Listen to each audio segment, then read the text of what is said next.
Jane Eyre, escrito por Charlotte Brontë, capítulo 8.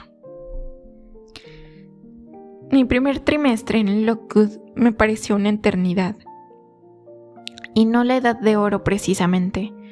Comprendí una lucha fastidiosa con las dificultades de habituarme a nuevas reglas y tareas insólitas. El miedo a fracasar en estos puntos me atormentaba más que las penalidades físicas de mi suerte, aunque éstas no eran insignificantes. Durante enero, febrero y parte de marzo, las profundas nieves y tras su deshielo, los caminos casi intransitables, nos impidieron salir más allá de los muros del jardín, excepto para ir a la iglesia. Pero dentro de nuestros límites teníamos que pasar 1 hora cada día al aire libre. Nuestra ropa era insuficiente para protegernos del frío severo. No teníamos botas, la nieve se metía en nuestros zapatos y se derretía allí. Nuestras manos sin guantes se entumecían y cubrían de sabañones, al igual que nuestros pies. Recuerdo bien la irritación enloquecedora que soportaba por esta causa cada tarde, cuando mis pies se inflamaban, y la tortura de meter los dedos hinchados en carne viva y rígidos en mis zapatos por la mañana. Luego, el escaso suministro de comida era angustioso. Con el agudo apetito de los niños en crecimiento, apenas teníamos lo suficiente para mantener con vida a un delicado inválido. De esta deficiencia de alimento resultó un abuso que oprimía duramente a las alumnas más jóvenes. Cada vez que las chicas mayores hambrientas tenían la oportunidad, engatusaban o amenazaban a las pequeñas para quitarles su porción. Muchas veces he compartido entre 2 pretendientas el precioso bocado de pan moreno distribuido a la hora del té. Después de ceder a una tercera la mitad del contenido de mi taza de café, he tragado el resto con un acompañamiento de lágrimas secretas, forzadas por la exigencia del hambre. Los domingos eran días lúgubres en esta estación invernal. Teníamos que caminar 2 millas hasta la iglesia de Brockbridge, donde oficiaba nuestro patrón. Salíamos con frío y llegábamos a la iglesia más fríos aún. Durante el servicio matutino nos quedábamos casi paralizados. Estaba demasiado lejos para volver a comer y entre los servicios se repartía una ración de carne fría y pan, en la misma penosa proporción observada en nuestras comidas ordinarias. Al final del servicio de la tarde regresábamos por un camino expuesto y montañoso, donde el amargo viento invernal que soplaba sobre una cadena de cumbres nevadas al norte casi nos arrancaba la piel de la cara. Recuerdo a la señorita Temple caminando ligera y rápidamente a lo largo de nuestra batida fila, con su capa de tartán que el viento helado agitaba, ceñida a su cuerpo, y animándonos con el precepto y el ejemplo a mantener el ánimo de marchar hacia adelante, como ella decía, como soldados valientes. Las otras maestras, pobrecillas, generalmente estaban ellas mismas demasiado abatidas para intentar la tarea de animar a las demás. ¿Cómo anhelábamos la luz y el calor de un fuego crepitante cuando volvíamos? Pero, al menos para las pequeñas, esto se nos negaba. Cada hogar en el aula era inmediatamente rodeado por una doble fila de chicas mayores, y detrás de ellas las niñas más jóvenes se acurrucaban en grupos, envolviendo sus brazos famélicos en sus delantales. Un pequeño consuelo llegaba a la hora del té, en forma de una doble ración de pan, una rebanada entera en lugar de media, con una deliciosa adición de una capa fina de mantequilla. Era la delicia hebdomaria que todas esperábamos de sábado en sábado.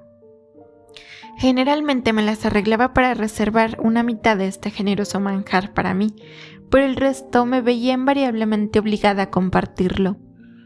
La tarde del domingo se pasaba repartiendo de memoria el catecismo de la iglesia en los capítulos 5, 6 y 7 de San Mateo, y escuchando un largo sermón leído por la señorita Miller, cuyos bostezos irreprimibles atestiguaban su cansancio.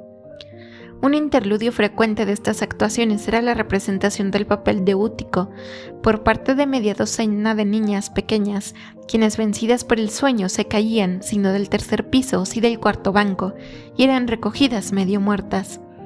El remedio era empujarlas hacia el centro del aula y obligarlas a permanecer allí de pie hasta que terminara el sermón. A veces les fallaban los pies y se desplomaban juntas en un montón. Entonces se las apuntalaba con los altos taburetes de las monitoras. Todavía no he aludido a las visitas del señor Blockhurst, y de hecho ese caballero estuvo fuera de casa durante la mayor parte del primer mes después de mi llegada, quizás prolongando su estancia con su amigo el arcediano. Su ausencia fue un alivio para mí.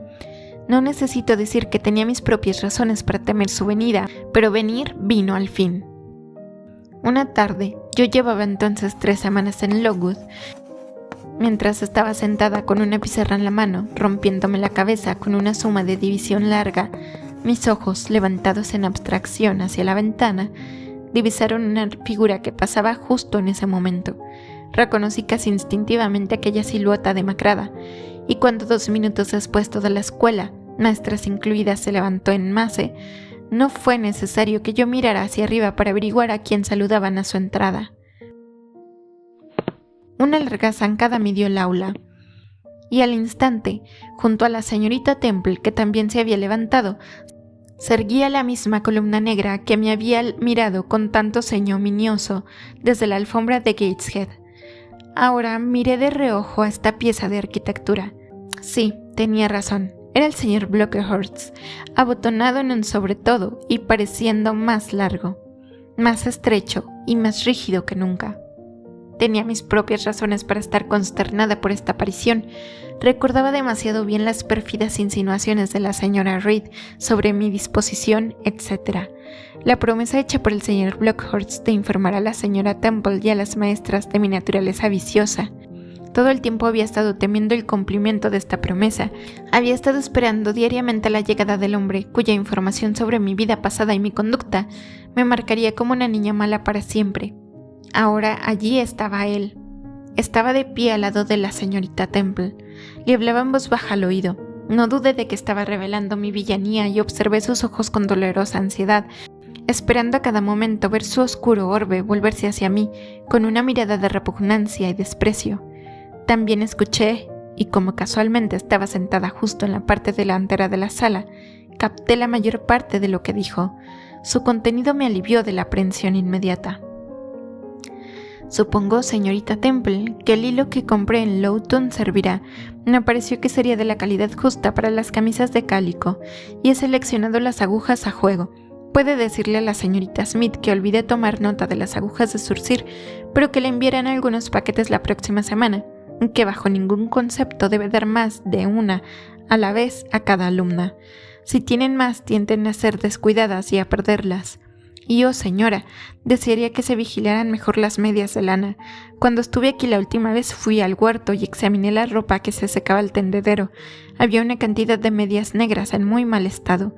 Por el tamaño de los agujeros estaba seguro de que no habían sido bien remendadas de vez en cuando. Hizo una pausa. Se atenderán sus indicaciones, señor, dijo la señorita Temple. Y señora, continuó, la lavandera me dice que algunas de las niñas tienen 2 pecheras limpias a la semana. Es demasiado. Las reglas las limitan a una. Creo que puedo explicar esa circunstancia, señor.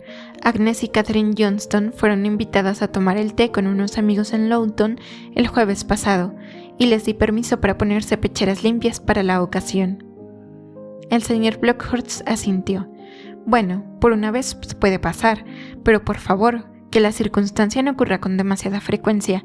Y hay otra cosa que me sorprendió. Encuentro, al liquidar las cuentas con el ama de llaves, que se ha servido un almuerzo consistente en pan y queso 2 veces a las niñas durante la última quincena. ¿Cómo es esto? Repasé el reglamento y no encuentro ninguna comida mencionada como almuerzo. ¿Quién introdujo esta innovación y con qué autoridad? Debo responsabilizarme de las circunstancias, señor, replicó la señorita Temple. El desayuno estaba tan mal preparado que las alumnas no pudieron comerlo de ninguna manera, y no me atreví a permitir que permanecieran en ayunas hasta la hora de la cena.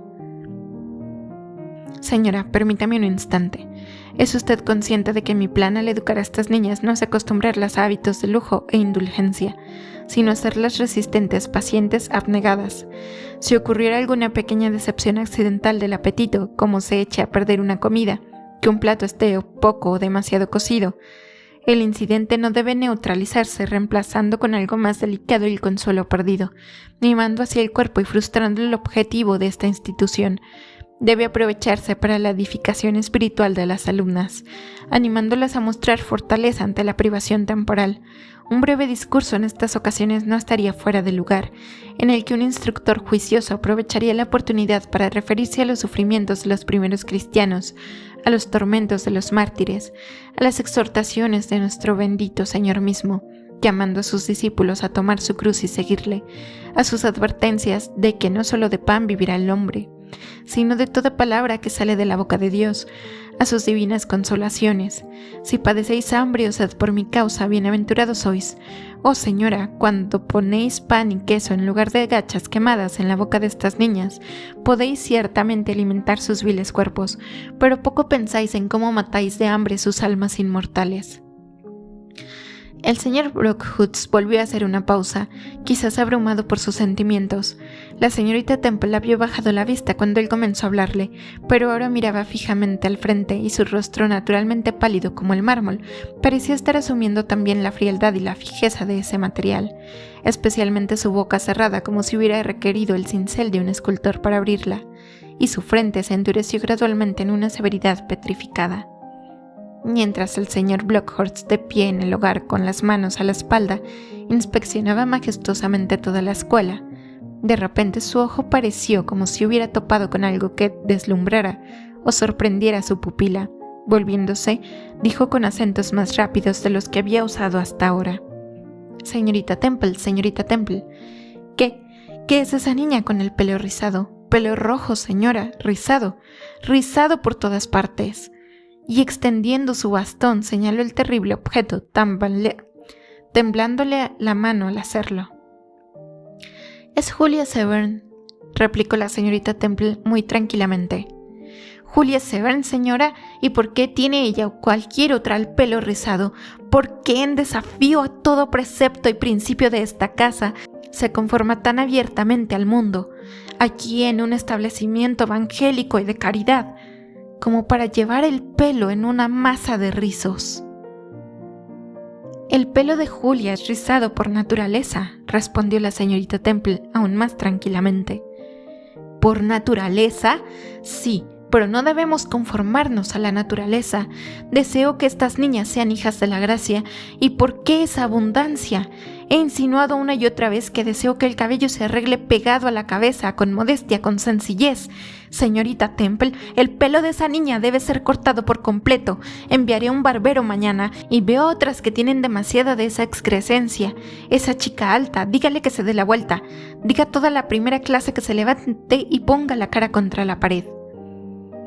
La señorita Temple se pasó el pañuelo por los labios, como para borrar la sonrisa involuntaria que los curvaba. Dio la orden, sin embargo, y cuando la primera clase pudo comprender lo que se les exigía, obedecieron. Inclinándome un poco hacia atrás en mi banco, pude ver las miradas y muecas con las que comentaban esta maniobra. Era una lástima que el señor Brookhurst no pudiera verlas tan bien. Quizás habría sentido que, hiciera lo que hiciera con el exterior de la copa y el plato, el interior estaba más allá de su interferencia de lo que imaginaba. Escrutó el reverso de estas medallas vivientes durante unos 5 minutos y luego pronunció sentencia. Estas palabras cayeron como el toque de difuntos. «Todos esos moños deben ser cortados». La señorita Temple pareció protestar. «Señora», prosiguió él, «tengo un amo que servir cuyo reino no es de este mundo. Mi misión es mortificar en estas niñas las concupiscencias de la carne, enseñarles a vestirse con pudor y sobriedad, no con cabellos trenzados y ropas costosas. Y cada una de las jóvenes que tenemos ante nosotros tiene un mechón de pelo retorcido en trenzas que la propia vanidad podría haber tejido. Estos, repito, deben ser cortados. Piensa en el tiempo perdido en...» El señor Brookhurst fue interrumpido aquí. Otras 3 visitantes damas entraron en la sala. Deberían haber llegado un poco antes para haber oído su sermón sobre el vestir, pues estaban espléndidamente ataviadas de terciopelo, seda y pieles. Las 2 más jóvenes del trío, unas bellas muchachas de 16 y 17 años, llevaban sombreros de castor gris, entonces de moda, sombreados con plumas de avestruz, y debajo del ala de este gracioso tocado cayó una profusión de mechones claros, elaboradamente rizados. La dama mayor estaba envuelta en un costoso chal de terciopelo adornado con armiño y llevaba un postizo de rizos franceses. Estas damas fueron recibidas con deferencia por la señorita Temple, como la señora y las señoritas Brookhurst, y conducidas a asientos de honor en la cabecera de la sala. Parece que habían venido en el carruaje con su reverendo pariente y habían estado llevando a cabo un minucioso escrutinio de la habitación de arriba, mientras él trataba asuntos con el ama de llaves, interrogaba a la lavandera y sermoneaba a la superintendente. Ahora procedieron a dirigir diversas observaciones y reproches a la señorita Smith, que estaba a cargo del cuidado de la ropa blanca y la inspección de los dormitorios, pero no tuve tiempo de escuchar lo que decían. Otros asuntos desviaron y encantaron mi atención. Hasta ahora, mientras recogía el discurso del señor Blockhurst y la señorita Temple, no había al mismo tiempo descuidado las precauciones para asegurar mi seguridad personal, que pensé se lograría si tan solo pudiera eludir la observación. Con este fin me había sentado bien atrás del banco y mientras parecía estar ocupada con mi suma, había sostenido mi pizarra de tal manera que ocultara mi rostro. Podría haber pasado desapercibida si no fuera porque mi traicionera pizarra se me resbaló de la mano y al caer con un estrépito indiscreto atrajo directamente todas las miradas hacia mí. Supe que todo había terminado y mientras me agachaba para recoger los 2 fragmentos de pizarra, reuní mis fuerzas para lo peor y llegó. «Una niña descuidada», dijo el señor Brockhurst inmediatamente después. «Es la nueva alumna, percibo». Y antes de que pudiera respirar, no debo olvidar que tengo unas palabras que decir respecto a ella. Luego en voz alta, que alta me pareció, que la niña que ha roto su pizarra hacia adelante. Por mi propia voluntad no podría haberme movido. Estaba paralizada, pero las 2 chicas mayores que se sentaban a cada lado de mí me pusieron en pie, me empujaron hacia el temible juez y entonces la señorita Temple me ayudó suavemente a llegar hasta sus mismos pies y capté su consejo susurrando: «No tengas miedo, Jane. Vi que fue un accidente. No serás castigada». El amable susurro se clavó en mi corazón como una daga. 1 minuto más y me despreciará por hipócrita, pensé, y un impulso de furia contra Reed, Blockhurst y compañía saltó en mis venas ante la convicción. Yo no era Helen Burns. «Traed ese taburete», dijo el señor Blockhurst, señalando uno muy alto, del que una monitora acababa de levantarse. Lo trajeron. «Colocad a la niña sobre él». Y me colocaron. No sé por quién, no estaba en condiciones de notar detalles. Solo era consciente de que me habían izado a la altura de la nariz del señor Blockhurst, que él estaba a menos de 1 yarda de mí, que una extensión de pellizas de seda naranja y púrpura moreteada y una nube de plumaje plateado se extendían y ondeaban debajo de mí. El señor Blockhurst carraspeó. «Señoras», dijo volviéndose hacia su familia, «señorita Temple, maestras y niñas, ¿veis todas a esta chica?» Por supuesto que la veían, pues sentía sus ojos dirigidos como lupas contra mi piel abrasada. «Veis que aún es joven, observáis que posee la forma ordinaria de la infancia. Dios le ha concedido graciosamente la forma que nos ha dado a todos nosotros. Ninguna deformidad señalada la distingue como un personaje marcado. ¿Quién pensaría que el maligno ya ha encontrado una sierva y agente en ella? Sin embargo, tal lamento decir es el caso». Una pausa en la que comencé a estabilizar el temblor de mis nervios y a sentir que el Rubicón había sido cruzado y que la prueba ya no era eludible, debía ser firmemente sostenida. «Mis queridas niñas», prosiguió el clérigo de mármol negro con patetismo, «esta es una ocasión triste, melancólica, pues se convierte en mi deber advertiros que esta niña, que podría ser uno de los corderos de Dios, es una pequeña descarriada, no un miembro del verdadero rebaño, sino evidentemente una intrusa y una extraña. Debéis estar en guardia contra ella, debéis rehuir su ejemplo. Si es necesario evitar su compañía, excluirla de vuestros juegos y apartarla de vuestra conversación. Maestras, debéis vigilarla. Mantened los ojos en sus movimientos, sopesad bien sus palabras, escrutad sus acciones, castigad su cuerpo para salvar su alma. Si en verdad tal salvación es posible, pues mi lengua vacila mientras lo digo. Esta niña, esta criatura nativa de una tierra cristiana, peor que muchos pequeños paganos que rezan sus oraciones a Brahma y se arrodillan ante Juggernaut, esta niña es una embustera». Siguió una pausa de 10 minutos, durante la cual, ya para entonces en perfecta posesión de mis facultades, observé a todos los Blockhorts femeninas sacar sus pañuelos y aplicárselos a los ojos, mientras la dama mayor se mecía de un lado a otro, y las dos más jóvenes susurraban ¡qué espanto! El señor Blockhorst reanudó.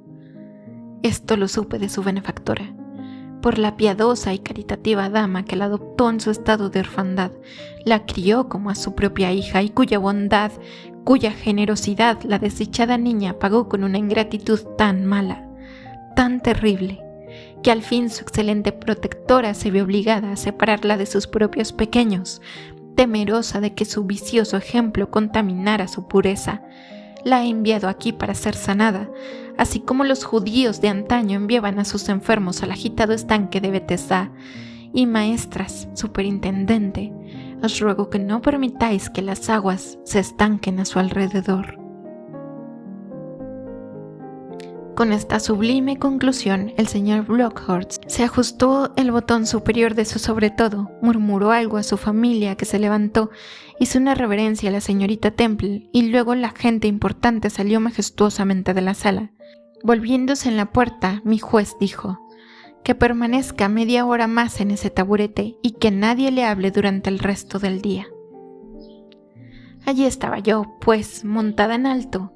Yo que había dicho que no podría soportar la vergüenza de estar de pie en medio de la sala. Estaba ahora expuesta a la vista general en un pedestal de infamia. ¿Cuáles fueron mis sensaciones? Según el lenguaje pude describirlo. Pero justo cuando todas se levantaban ahogándome el aliento y oprimiéndome la garganta, una niña se acercó y pasó a mi lado. Al pasar levantó los ojos. Qué extraña luz los inspiraba, qué extraordinaria sensación me envió aquel rayo, cómo me sostuvo el nuevo sentimiento. Era como si un mártir, un héroe hubiera pasado junto a un esclavo o una víctima, e impartido fuerza en el tránsito. Dominé la histeria naciente, levanté la cabeza y me planté con firmeza en el taburete. Helen Burns hizo alguna pregunta trivial sobre su labor a la señora Smith. Fue reprendida por la trivialidad de la pregunta, regresó a su sitio y me sonrió al pasar de nuevo. ¡Qué sonrisa! La recuerdo ahora. Y sé que era la emanación de un intelecto refinado, de un verdadero coraje. Iluminó sus marcados rasgos, su rostro delgado, su ojo gris hundido, como un reflejo del aspecto de un ángel. Sin embargo, en ese momento Helen Burns llevaba en su brazo la insignia de desaliñada. Apenas una hora antes, la había oído condenada por la señorita Scatcherd a una cena de pan y agua al día siguiente, porque había manchado un ejército al copiarlo. Tal es la naturaleza imperfecta del hombre. Tales manchas hay en el disco del planeta más claro, y ojos como los de la señorita Scatcherd solo pueden ver esos defectos diminutos, y son ciegos al brillo total del orbe.